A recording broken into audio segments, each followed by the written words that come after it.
अस्सलाम वालेकुम स्टूडेंट्स। एक और लेक्चर एकेडमिक स्किल्स के साथ हाजिर है। आज हमने पढ़ना है मेमोरेंडम, या जिसको मेमो राइटिंग भी कहा जाता है मुख्तसरन एकेडमिक स्किल्स में। सबसे पहले इसका इंट्रोडक्शन या तारुफ ले लेते हैं कि मेमोरेंडम होता क्या है, किस चीज़ को मेमोरेंडम या मेमो राइटिंग कहा जाता है। It is one of the most common forms of business communication. It is an art form. A letter is not a memo, nor a memo is letter.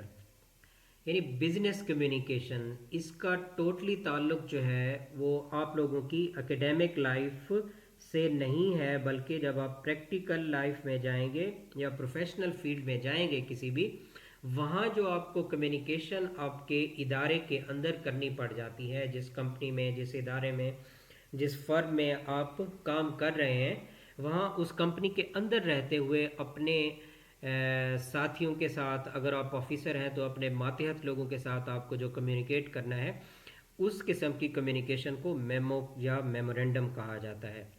It is an art form, a letter is not. इसीलिए इसको क्या कहा जाता है, एक चीज़ memorandum और official letter जो लिखा जाता है, बज़ाहिर ये दोनों चीज़ें मिलती जुलती हैं, लेकिन इन दोनों में एक फ़र्क है इनकी प्रॉपर्टीज़ के लिहाज से, और इनका फॉर्मेट या सैम्पल जो है, जिस तरीके से इनको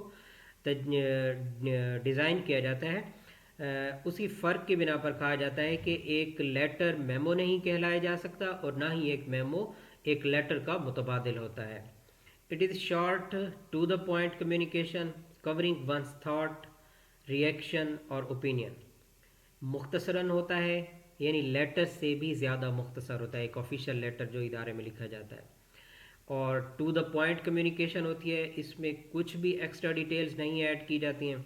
covering one's thought, reaction and opinion, जो लिखने वाला होता है वो अपनी सोचों से मुतालिक यहाँ ये है कि जो भी कंपनी को उस वक्त मसला दरपेश होगा, प्रॉब्लम होगा, कोई नया इशू क्रिएट हो गया होगा, कोई नई डिमांड पैदा हो गई होगी, जिसको आगे लोगों के साथ, वर्कर्स के साथ कन्वे करना है, तो वो उससे मुतालिक अपनी सोचें बयान करेगा।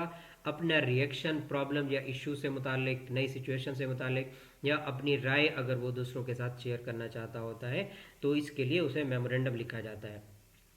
If it is longer than a page, बाज़ औक़ात ऐसी सिचुएशन पैदा हो जाती है according to the nature of problem और सिचुएशन, कि मसला किस नौइयत का है और कौन सी सूरत हाल का सामना पड़ गया है इदारे को, तो उसकी वजह से तवालत अख्तियार करना पड़ जाती है। अगर वो एक पेज से ज़्यादा तवील हो जाए मेमोरेंडम आपका, तो फिर आपके लिए बेहतर ये होता है कि एक्स्ट्रा डिटेल्स जो हैं आपको वो असल मेमोरेंडम के साथ लफ करना पड़ती हैं, यानी अटैचमेंट की सूरत में एक्स्ट्रा पिनअप करके, या ईमेल अगर आप भेज रहे हैं तो ईमेल में भी उन डॉक्यूमेंट्स की कापीज़ को अटैच करके साथ भेजना पड़ता है। रियल या एक्चुअल जो मेमोरेंडम होगा वो वैसे ही शॉर्ट और टू द पॉइंट रहेगा। A memo can call people to an action, broadcast a bit of timely news. क्यों लिखे जाते हैं मेमोज, और इनका मकसद क्या होता है?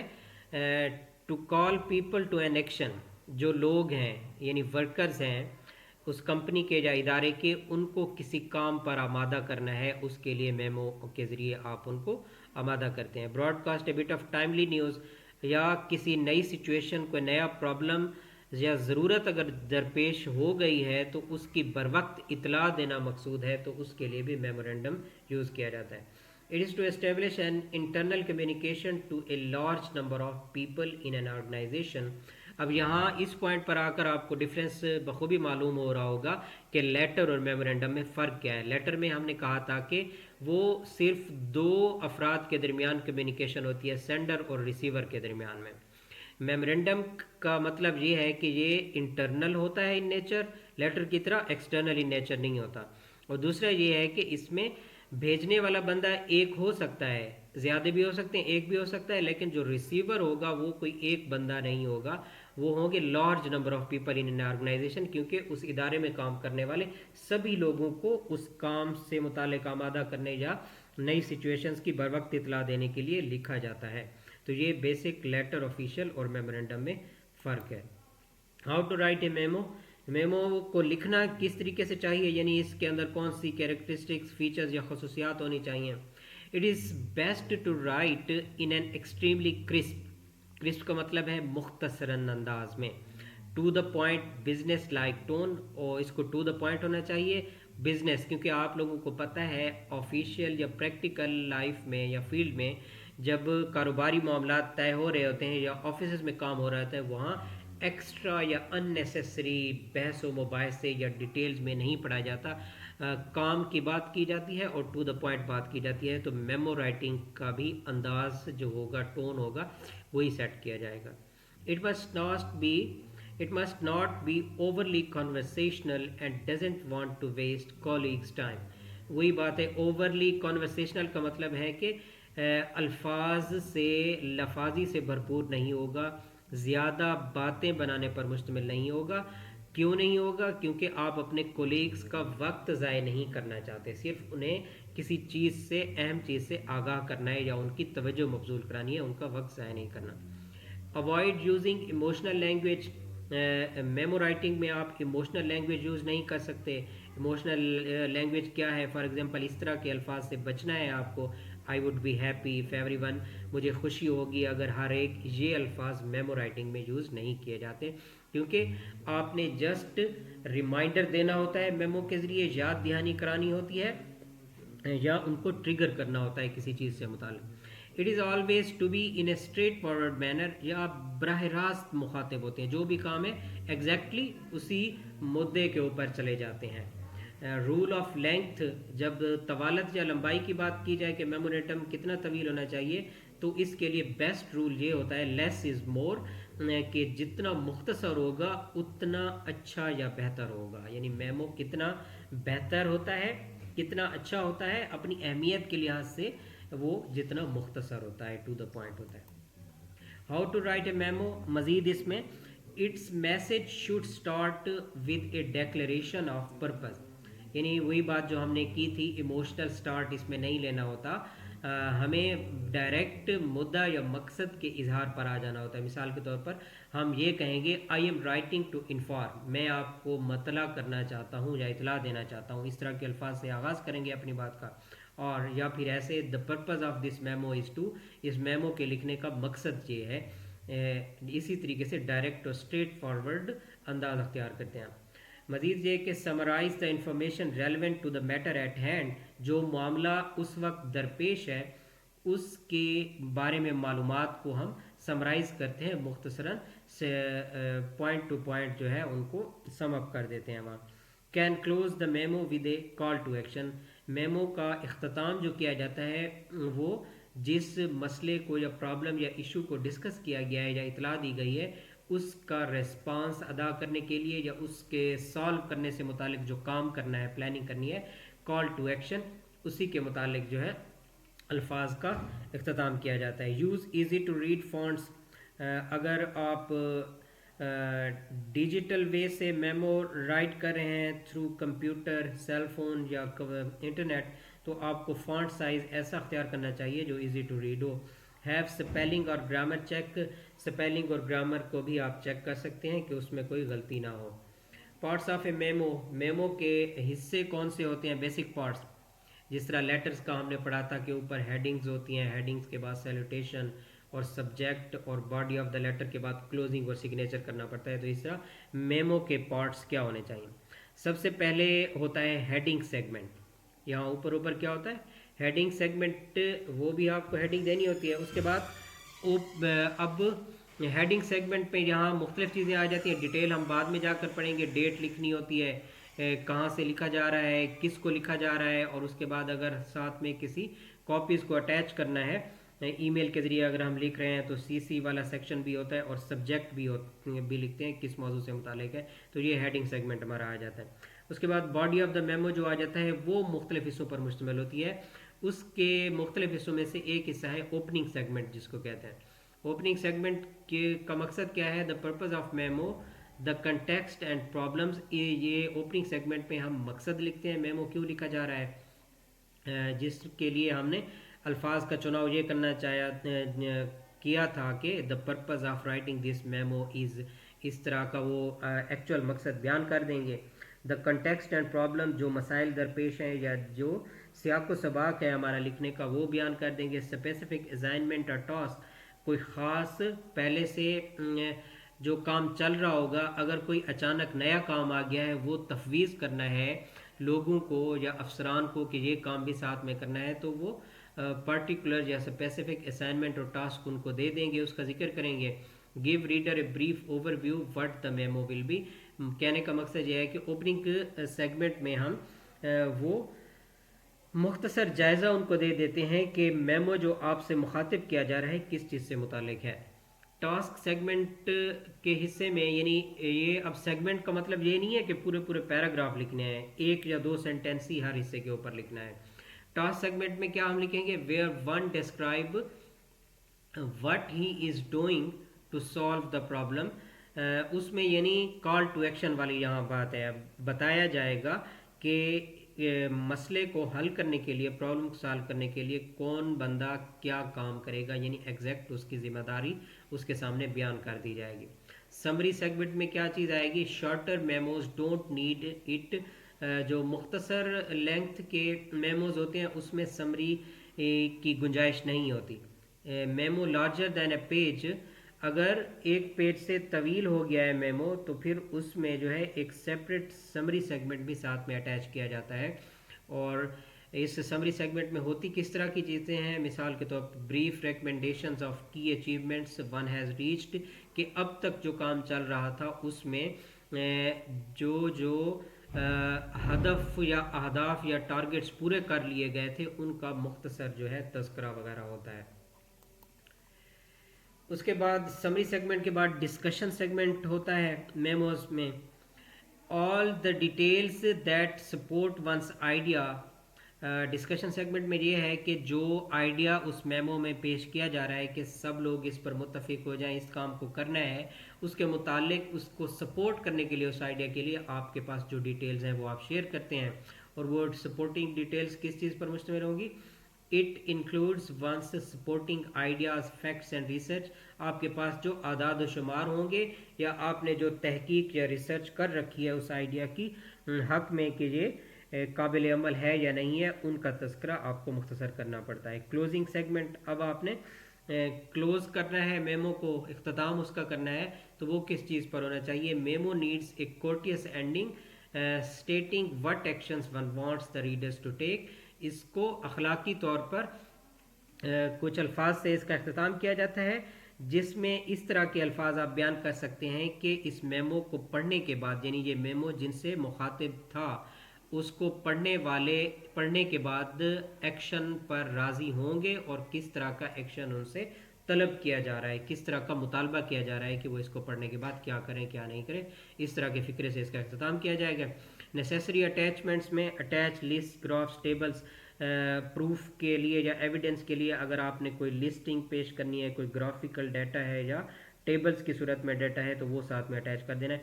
अब ये पार्ट्स बज़ाहिर ज़्यादा मालूम हो रहे हैं आप लोगों को क्योंकि मेमो टू द पॉइंट और शार्ट होता है, तो ये सारे के सारे पार्ट्स हर एक मेमो में नहीं होंगे। नेचर ऑफ द मेमो या नेचर और डिमांड ऑफ द इशू और प्रॉब्लम, जिस तरह की सूरत हाल दरपेश होगी, जिस किस्म का मसला दरपेश होगा, उसकी नौइयत के लिहाज से इनमें कमी बेशी जो है हो सकती है। मिसाल के तौर पर एक्स्ट्रा अटैचमेंट जो हमने बयान किए, ज़रूरी नहीं कि हर मेमो में ये लगानी पड़ जाए, जिसमें ज़रूरत होगी तो लगा देंगे, नहीं लगानी होगी तो नहीं लगा सकते। और उसके बाद डिस्कशन सेगमेंट अगर देखा जाए तो जिसमें हमने वो कहा था कि कोई यहाँ आदाद व शुमार और रिसर्च वगैरह भी बयान करेगा, तो ये भी हर मेमो की डिमांड नहीं होती। मिसाल के तौर पर एक मेमो लिखा जा रहा है किसी इवेंट की इतला देनी है कि फ़लाँ मीटिंग बुलाई जाएगी इस वक्त में, तो अब यहाँ ये एक्स्ट्रा सेगमेंट्स वहाँ काम ही नहीं आएंगे क्योंकि वहाँ सिर्फ एक चीज़ की खबर देनी थी, इन्फॉर्म करना था कि सोमवार के दिन फ़लाँ टाइम पे एक मीटिंग जो है कॉल की जा रही है, तो वो भी मेमो में आ जाता है। तो हर एक पार्ट मेमो में नहीं आएगा, ये डिपेंड करेगा नौइयत के मसले की नौइयत क्या है और किस मकसद के लिए मेमो लिखा जा रहा है। इन सारे पार्ट्स को आपने जहन में रखना है और जिस तरीके से फिर डिमांड हो वैसे ही अपना मेमो तैयार करना है। Why to write a memo, memo क्यों लिखना चाहिए। मेमो क्यों लिखा जाता है और लिखना क्यों चाहिए? चंद ज़रूरी चीज़ें इससे मुतालिक जो हैं वो।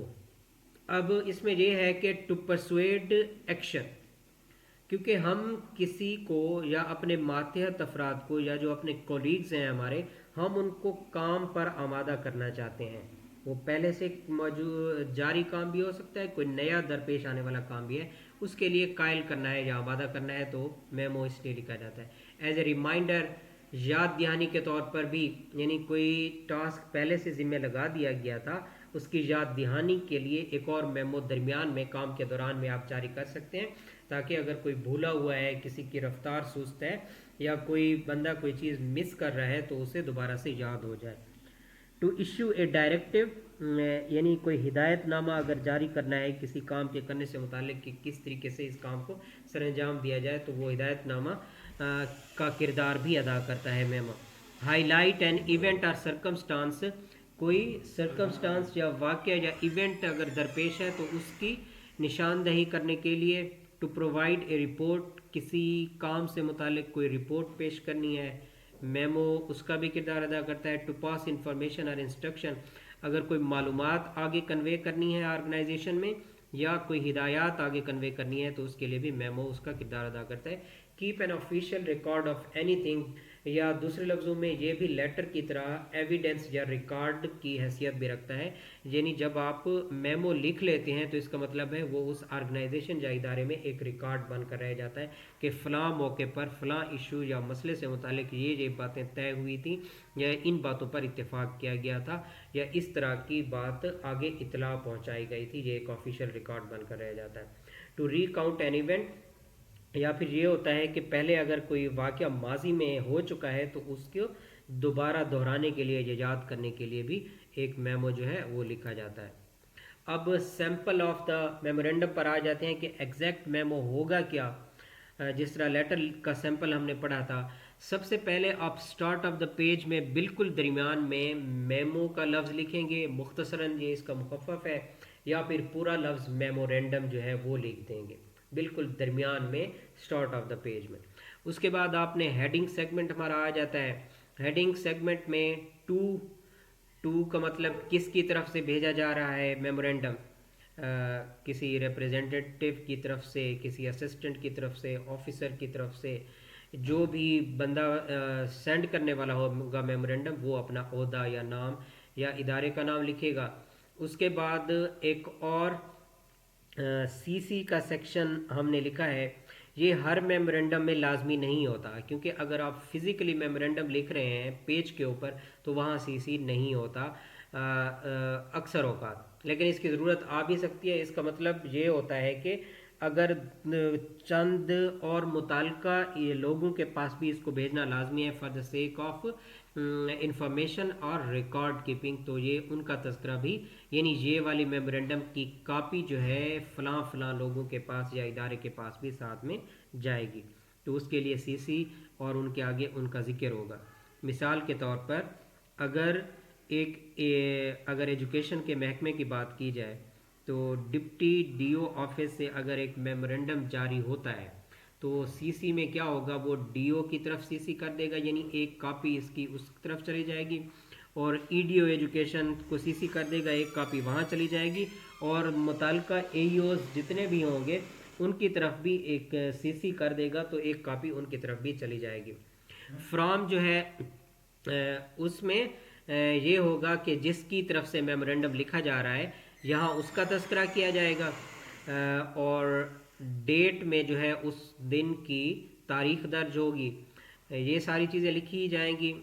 अब यहाँ तक आकर ये हेडिंग का लास्ट सेगमेंट तक हम पहुँच जाते हैं, वो है सब्जेक्ट से मुताल्लिक। अब सब्जेक्ट के आगे स्लैश में हमने यहाँ RE कैपिटल में लिख दिया है, तो आजकल जो है RE वाला सेक्शन मेमोरेंडम में नहीं लिखा जा रहा, पहले इसको लिखते थे, आजकल RE की जगह पर सिर्फ सब्जेक्ट लिखा जाता है, क्योंकि RE जो है वो किस चीज़ को ज़ाहिर करता है, रेफरेंस को ज़ाहिर करता है, यानी जिस चीज़ से मुतालिक आप लिखने जा रहे हैं। तो इसको क्यों आजकल स्किप किया जा रहा है, क्योंकि यही RE कंप्यूटर्स में यूज़ होता है जब आप ईमेल लिखते हैं, तो उस ईमेल का वहाँ ये किस चीज़ को ज़ाहिर करता है, रिप्लाई को ज़ाहिर करता है, रेफरेंस को ज़ाहिर नहीं करता। तो चूँकि आजकल मेमोरेंडम भी ऑनलाइन लिखे जा रहे हैं, तो ये मेमोरेंडम और ईमेल में मिक्सअप हो जाता है कि ये ईमेल वाला आर ई कंसिडर किया जाता है, रिप्लाई वाला आर ई, ना कि रेफरेंस वाला। इसलिए इस पॉइंट को आजकल लिखना छोड़ दिया है, तो सिर्फ सब्जेक्ट ही लिखा जाता है डेट के बाद। उसके बाद बॉडी ऑफ द मेमो आ जाएगा। बॉडी ऑफ द मेमो जो है वो आप लोग डिटेल से सेगमेंट्स में पढ़ चुके हैं, जिसमें ओपनिंग सेगमेंट आ जाता है, डिस्कशन सेगमेंट, टास्क सेगमेंट आ जाता है, क्लोजिंग सेगमेंट आ जाता है और अटैचमेंट वगैरह, वो सारी चीज़ें वो आपने इसी बॉडी ऑफ द मेमो में लिखनी है। अब देखें, इसके बाद मेमोरेंडम का अख्ताम हो गया है, ना इसके बाद कोई क्लोजिंग हुई है, ना सिग्नेचर आया है, ना सेंडर का नेम आया है, जिस तरह के एक ऑफिशियल लेटर में होता है। तो ये मेमोरेंडम का तरीका है जो कि लेटर से किसी हद तक मिलता जुलता है, लेकिन इनमें बेसिक डिफरेंस है, फॉर्मेट और सैंपल के लिहाज से भी और पर्पस के लिहाज से भी, और जिन चीज़ों को ये मुखातिब करता है उसके लिहाज से भी। उम्मीद है आप लोगों को ये अच्छे तरीके से समझ आ चुका होगा। इसको गौर से देखें और दोनों के बेसिक डिफरेंस यानी मेमोरेंडम और ऑफिशियल लेटर लिखने का जो तरीका है उन फ़र्क को समझें और उनके सैंपल के फ़र्क को समझें और साथ में इसकी प्रैक्टिस भी करें।